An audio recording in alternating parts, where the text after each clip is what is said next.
Di sebalik hiruk-pikuk pembangunan dan kemajuan ekonomi di Asia Tenggara, terselindung ancaman yang senyap namun berbahaya, sindiket pemerdagangan migran.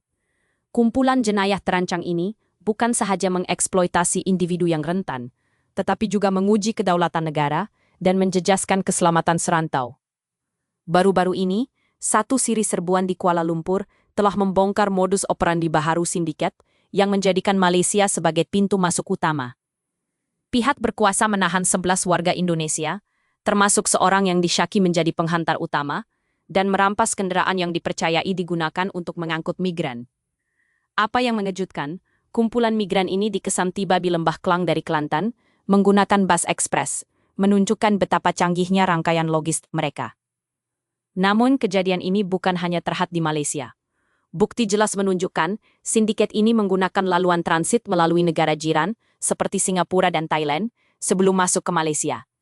Ini menekankan bahwa masalah ini melampaui sempadan tunggal, menuntut perhatian dan kerjasama serantau yang padu. Pemerdagangan migran tanpa izin telah lama menjadi isu di rantau ini, didorong oleh jurang ekonomi dan permintaan buruh di negara-negara seperti Malaysia. Migrasi dari Indonesia ke Malaysia mempunyai sejarah panjang. Tetapi apabila ia jatuh ke tangan sindikat, ia berubah menjadi eksploitasi dan ancaman kepada keselamatan negara. Bagi negara-negara kecil seperti Singapura, yang mempunyai kedaulatan dan sempadan yang ketat, sebarang bentuk kegiatan jenayah rentas sempadan sebegini adalah cabaran langsung kepada keselamatan nasional dan kestabilan sosial. Ia menuntut sistem kawalan sempadan yang telus, accountable, dan responsif. Ia juga menggariskan kepentingan kemandirian institusi dalam menghadapi tekanan luaran dan ancaman yang semakin kompleks. ASEAN sebagai sebuah blok serantau mempunyai peranan penting dalam menyelaraskan usaha memerangi jenayah transnasional. Prinsip bukan campur tangan tidak boleh menjadi penghalang kepada keperluan untuk bertindak secara kolektif apabila keselamatan serantau terjejas dan kedaulatan negara anggota diancam. Kerjasama rentas sempadan antara negara seperti Malaysia dan Singapura adalah bukti hubungan yang mendalam dan saling bergantung, di mana cabaran keselamatan yang dihadapi oleh satu negara seringkali bergema di seluruh rantau.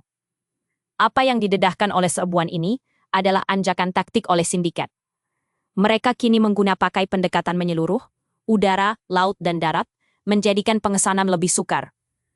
Apa yang sering terlepas pandang adalah penderitaan manusia di sebalik angka.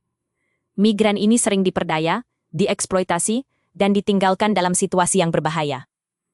Kejadian ini adalah peringatan tegas bahwa kedaulatan negara, kedaulatan undang-undang antara bangsa, dan kestabilan serantau tidak boleh dianggap remeh.